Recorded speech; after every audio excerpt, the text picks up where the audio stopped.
안녕하세요. 내일로 항공 이야기 하늘새입니다. 오늘은 세계 항공의 역사에 대해서 함께 알아보도록 하겠습니다. 나름 지루하지 않게 재미있게 만들려다 보니 오히려 길어져서 실증이 날 수도 있겠는데요. 여러분들한테 도움이 되었으면 고맙겠습니다. 먼저 항공기의 발달 과정을 시대 순으로 한번 나열해보고 좀 더 구체적인 사항은 뒤에 나오는 슬라이드별로 나열해 보도록 하겠습니다. 먼저 1505년 이탈리아 레오나르도 다빈치로부터 나사의 원리를 통한 날개치기 비행 기계가 발명되었으며 1783년 프랑스 몽골피의 형제가 최초로 열공기 기구, 즉 열기구를 통해서 인류 최초의 무동력 비행을 성공했으며 1799년 영국의 조지 케일리 경이 최초로 모형 글라이더 구조를 디자인했습니다. 이어서 1909년도에 독일의 페르디난트 폰 제펠린 경식 비행선을 발명했고요. 1903년에 이르러서 드디어 미국의 라이트 형제가 동력 비행기를 개발하게 되었습니다. 나아가서 1909년에 프랑스의 루이 블레리오가 단엽기를 발명 제작해서 영국과 프랑스 횡단에 성공하면서부터 비행의 역사가 시작되기 시작했는데요. 또 나아가서 1933년에 드디어 미국에서 보잉사의 B247 쌍발 여객기를 만들면서부터 항공의 시대가 본격적으로 열렸다라고 보시면 될 것 같습니다. 하늘에 대한 욕망, 즉 인류가 1505년 레오나르도 다빈치에 앞서서 인류에서도 하늘에 대한 욕망은 그리스 신화에서도 찾아볼 수도 있는데요. 그리스 신화 중에서 이카로스 이야기를 한번 보도록 하겠습니다. 이카로스는 다이달로스의 아들로 아버지인 다이달로스가 만든 날개를 달고 크레타 섬을 탈출할 때 하늘을 날다가 떨어져 죽고 말았다고 전해집니다. 그리스 신화를 조금 더 보도록 한번 하지요. 그림은 이카로스의 이야기를 담고 있는 그리스 이카리아 섬 세이셀. 참 아름답죠? 정말 아름답습니다. 한번 보도록 할게요. 다이달로스는 그리스 신화 속의 건축가로서 그리스 크레타 섬의 전설적인 왕 미노스에 의해서 크레타 섬이 미궁에 감금당하게 되는데요. 다이달로스는 탈출하기로 결심하고 새의 날개에서 깃털을 모아 실로 엮고 밀랍 촌농으로 나오기도 했는데요. 날개를 만들었고요. 다이달로스는 아들 이카로스에게도 날개를 달아주며 비행 연습을 시키고 함께 탈출 계획을 하게 됩니다. 그는 아들에게 너무 높이 하늘을 날면 태양열로 인해서 밀랍이 녹으니 너무 높지 말라고 당부를 하였고, 또한 너무 낮게 날면 바다의 물기로 인해서 날개가 무거워지니 항상 바다와 하늘 중간으로 날아라라고 주의를 주어줬다고. 어느덧 탈출하는 날 날개를 단 다이달로스와 이카로스는 하늘로 날아 올랐으며, 하늘을 자유롭게 나게 된 이카로스는 하늘의 아름다움에 그만 반해버리고 너무 높게 날았죠. 결국 뜨거운 태양열에 의해서 깃털에 붙여 놓았던 밀랍이 녹게 되었고, 이카로스는 결국 바다에 떨어져 죽고 말았다는 그리스 신화인데요. 이때 이카로스가 떨어져 죽은 바다가 이카로스의 바다라는 신화가 이카이라라해라고 전해 오기도 합니다.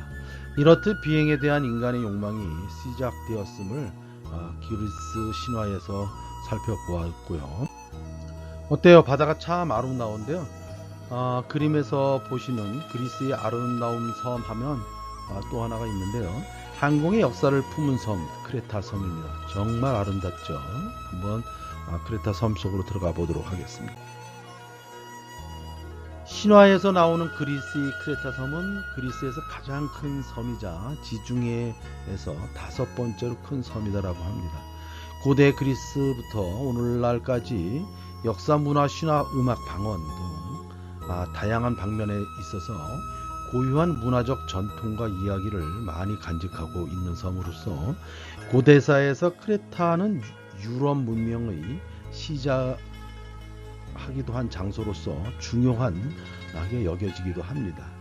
그리스 신화 속에 가장 많이 등장한 인물하면 아마도 제우스가 아닌가 하는데요. 그리스 신화 속 올림푸스 신들의 왕인 제우스가 크레타 섬 동굴 속에서 자랐다고 전해오기도 합니다. 고대사를 보면 크레타 섬의 유럽의 문명의 발생지이기도 하며 그리스에서 가장 인기 있는 여행지로 손꼽히는 명소 중의 명소로서 매년 400~500명의 관광객들이 다녀간다고 합니다. 그림은 그리스 크레타 섬의 프리벨리 비치인데요. 참 아름답죠?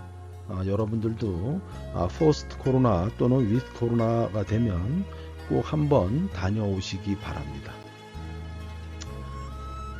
이어서 비행 원리 하면은 비행 이론의 원조가 되었던 레오나르도 다빈치에 대해서 좀 더 구체적으로 한번 살펴보도록 하겠는데요.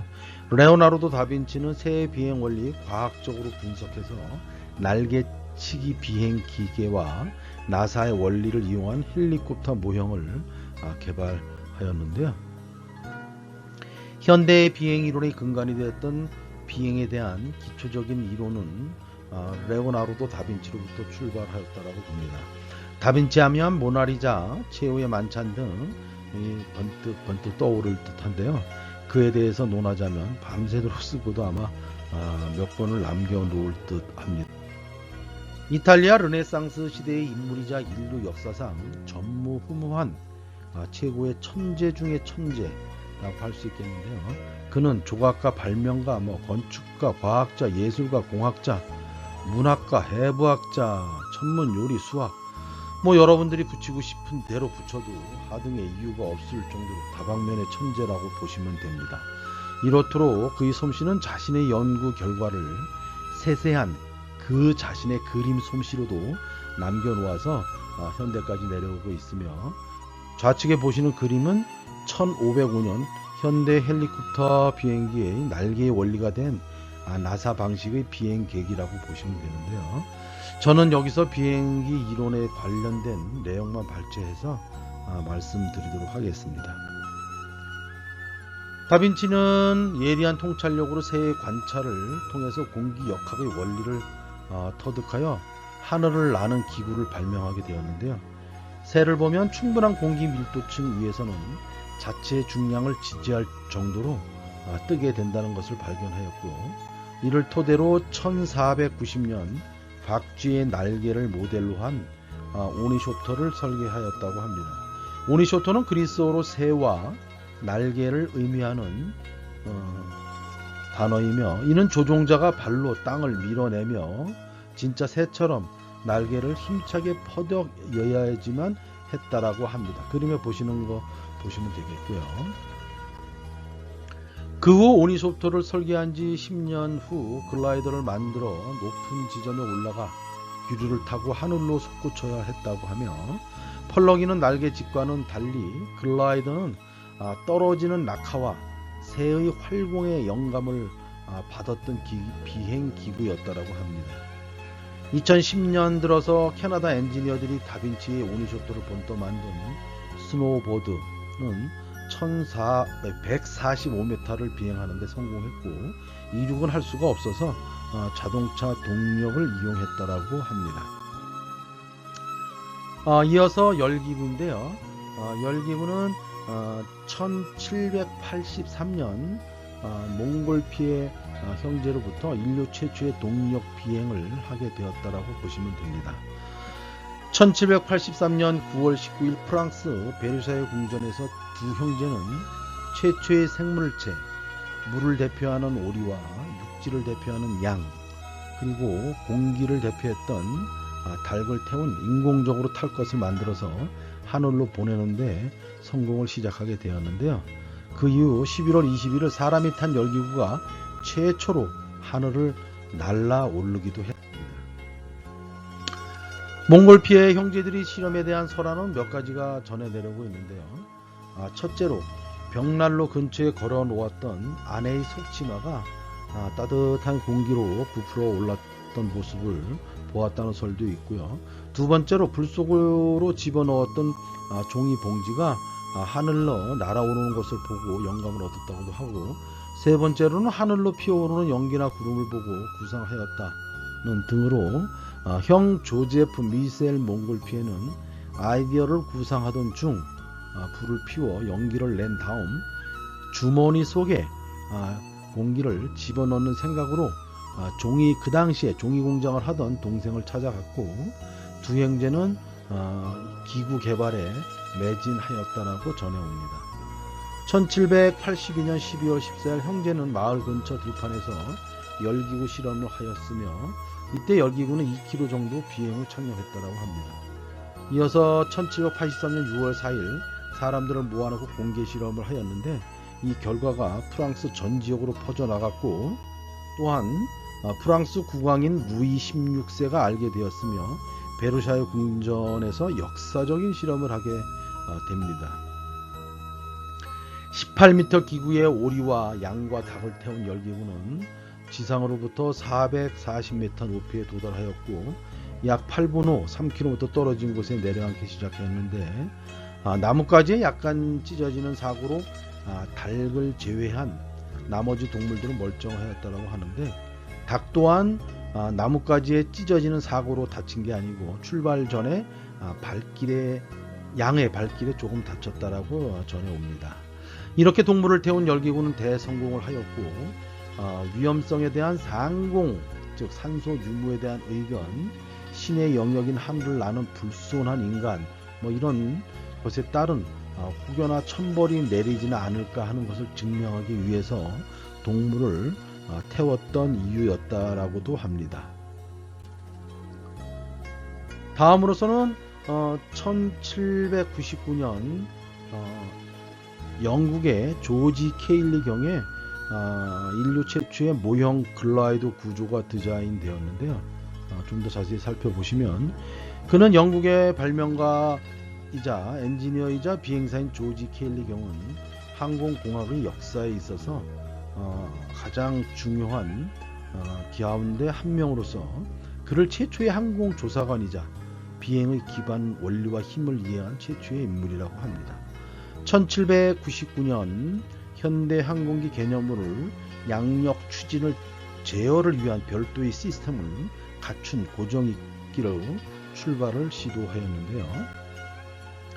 고정익 비행기 기초가 되는 네 가지 힘, 즉 중력, 양력, 추력, 항력을 연구한 결과 모형 비행기를 만드는 등 다빈치 비행 이후 과학적으로 고찰한 최초의 사람으로 항공의 아버지라고도 불려지기도 합니다. 1799년 최초의 모형 글라이더 구조를 디자인했고요. 1804년에는 최초의 모형 글라이더를 날렸고, 1910년에는 그동안 날개치기 방식이 아닌 기계적인 방식에 의한 비행기 가능성을 발표하였으며, 이는 오늘날 양력과 항력의 원리를 설명하는 기초 발명품이 된 것이죠. 1849년 삼겹 날개 글라이더를 만들었는데요. 모형 글라이더는 현대 비행기 형태의 비행 이론을 정립하는 데 큰 영향을 주었다고 보시면 되겠습니다. 이어서 오토 릴리엔탈 또한 글라이더와 유사한 행글라이더, 즉 조정 장치로 활공 비행에 성공을 했는데요. 독일의 기술자이자 현대 항공학의 개척자, 세계 최초로 항공기인 글라이더를 만들어 성공적으로 비행했다는 기록이 전해내려옵니다. 1877년 첫 글라이더를 시험을 제작했으며 1891년 처음으로 사람이 탈 수 있는 글라이더를 개발하여 행글라이더의 시대를 본격적으로 열게 했던 사람도 오토 릴리엔탈이다라고 보시면 되겠습니다. 그 당시에는 공기보다 무거운 물체는 절대로 하늘을 날 수 없다는 당시의 상식을 깨고 하늘을 날아 올랐던 것이죠. 이어서 1900년도로 들어오면서 독일의 페르디난트 폰 체펠린의 경식 비행선을 발명하게 되었는데요. 독일의 발명가이고 공학가이고 외교관이고 체펠린인 비행선 개발자이죠. 그는 17세에 육군 사관학교 중위로 입대를 해서 23살에 미국 남북전쟁에 참가해서 미시시피강 지리학 탐험대에 참가하게 되었는데요. 그때 처음으로 기구를 접하게 되었고 유럽으로 돌아온 그는 연구에 몰두했다라고 전해옵니다. 1909년에 이르러 독일의 장성 출신 체펠린 백작이 가솔린 엔진과 알루미늄 프로펠러를 장착한 대형 비행선을 드디어 완성하게 됩니다. 1909년 7월 2일 독일 비르텐베르크 콘스탄츠 호스가의 백작이 만든 비행선은 2개의 16마력 엔진, 프로펠러 4개, 시속 27km 속력을 냈는데요. 강한 바람에 엔진이 부러지고 선체가 휘어지기도 했지만 30m 이상 고도에서 20분 동안 비행하는 이것이 백작이 만든 첫 비행선 데뷔 무대는 상당히 성공적이었다고 전해옵니다. 세계 최초로 경식 비행기를 만들었는데요. 경식 비행선은 위의 그림에서와 같이 가벼운 알루미늄 뼈대로 몸통을 전체를 튼튼하게 지지하고 있고 그 안에 가스 주머니가 고르게 설치되어 있는 구조라고 보시면 되겠습니다. 이어서 1909년 독일 비행선 주식회사를 설립했고요. 1910년부터 여객 운항이 시작되었고 1차 세계대전 동안 연 17만 2,500km를 비행해 총 3만 4천여 명을 실어 나르는 역사적인 기록을 세우기도 했습니다. 무엇이? 비행선이요. 그 당시 런던을 폭격하는 무기로 사용되어 영국인들을 공포로 몰아넣기도 했던 비행선은 1920년과 30년대는 전성기를 맞았죠. 그런데 1928년에 제작된 그라프 체펠린의 최초로 세계 일주에 성공했고 최대 속도는 128km로서 승객 30여 명을 태우고 대서양을 정기 운항하는 가장 대중적인 장거리 운송 수단이 되게 되었죠. 비행선의 쇠퇴는 비행기 기술 발달과 맞물리면서 1937년 발생한 힌덴부르크 폭발 참사로 안전 문제가 크게 대두되면서 급속하게 사양길을 탔는데요. 오늘날에 와서 비행선은 광고나 탐사나 관측용으로 주로 많이 사용되어 왔는데요. 이것은 불과 몇 년 전 얘기고 최근에는 이제 비행선으로서 광고나 탐사 관측했던 역할들을 드론이 거의 역할을 대신 담당하게 될 정도로 기하급수적으로 항공의 역사는 발달하고 있다라고 보시면 되겠습니다. 이어서 동력 비행인데요. 1903년 미국의 라이트 형제가 드디어 등장하면서 동력 비행기를 웰버 라이트와 오빌 라이트 두 라이트 형제가 개발하게 되면서부터 동력 비행이 시작되었죠. 레오나르도 다빈치의 이론과 비행 형태가 기구, 비행선, 글라이더로 점차적으로 구체화되면서 마침내 발동기 엔진을 이용한 본격적인 비행에 대한 구상이 20세기에 이르러서 실현되는데요. 1903년 12월 7일 인류 역사가 시작된 이후 최초로 인간이 동력에 의한 비행의 성공, 당시로서는 기적과 같은 사건이 일어나는데요. 바로 항공기의 아버지로 일컬어지는 오빌 앤드 윌버 라이트 형제였던 것이죠. 라이트 형제는 가솔린 엔진으로 나무로 된 레일을 힘차게 활주하여 비행에 성공하는데요. 랭글린과 같이 현재와 비슷한 비행기를 제작하여 하늘을 날기 위한 시도를 끊임없이 지속했는데 인류 최초의 동력을 이용하여 사람을 태운 비행을 성공하게 되었죠. 누가? 라이트 형제가요. 당시 자전거 제작, 수리업을 하던 라이트 형제는 독일 릴리엔탈의 연구 자료에서 잘못된 점을 발견하고 공기 역학을 실험할 수 있는 풍동 장치를 제작해서 연구에 몰두한 결과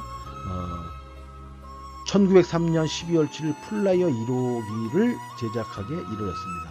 좌측에 있는 그림은 풍동 장치라고 보시면 되겠습니다.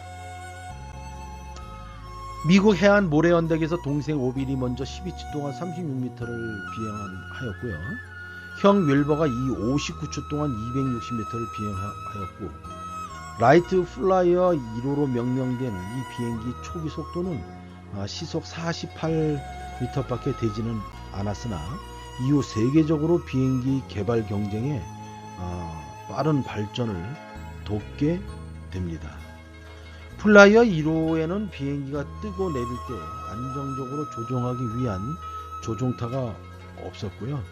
네 번째 비행을 한 후 추락했으며, 이어 제작한 2호기는 80회 비행, 최고 기록은 5분 4초 동안에 4.4km를 비행했다고 합니다. 이어서 플라이어 3호가 20마일을 비행했으면서 비행시마다 30분 이상을 날아 인류의 꿈은 마침내 이루어지고 말았던 것이죠. 이어서 1909년 횡단 비행, 루이 블레리오가 영국과 프랑스를 횡단하면서부터 본격적으로 시작이 되는데요. 좀 더 알아보시면, 루이 블레리오는 프랑스의 항공 기술자로서 1907년 처음으로 단역기를 발명 제작하였고, 1909년 25마력의 블레리오 11호기를 조종해서 37분의 비행 기록으로 세계 최초로 영국 해협을 횡단하는 데 성공했죠. 그동안 지상에서만 비행을 하였다고 하면 영국과 프랑스를 해협을 횡단하는 최초의 성공이었던 것이죠. 이후 항공기 설계 및 제작에 전념해서 현대의 에어버스와 에어프랑스의 시초가 된 주요 기업 중에 하나인 비행기 제조 및 항공사를 설립하였죠. 누가? 루이 블레리오, 프랑스 항공기술자가요. 그동안 달려오시느라 고생 많으셨는데 드디어 마지막입니다. 현대 항공의 시대에서 1933년에 보잉에서 쌍발 민간 여객기 10인승 B247기를 생산을 했는데요. 이는 250km/h 정도의 스피드를 자랑하고 있다고 보시면 되겠고요. 1954년 7월 들어서 미국 707 그림에서와 같이 여객기가 첫 시험 비행에 성공을 하였고요. 1970년도에 들어와서 페남 항공사에서 뉴욕, 런던 간에 보잉 747 디스텐 등 항공기가 대거 출현하게 되고요.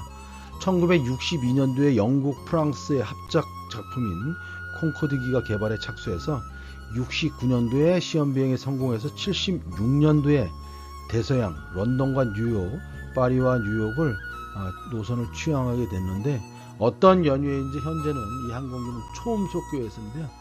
퇴역한 상태이고요. 그리고 2004년도 들어와서 하늘을 나는 호텔이라고 할 정도로 A380기가 출현하게 되는데요. 이는 853명을 태울 수 있고 가격은 4,100억 정도.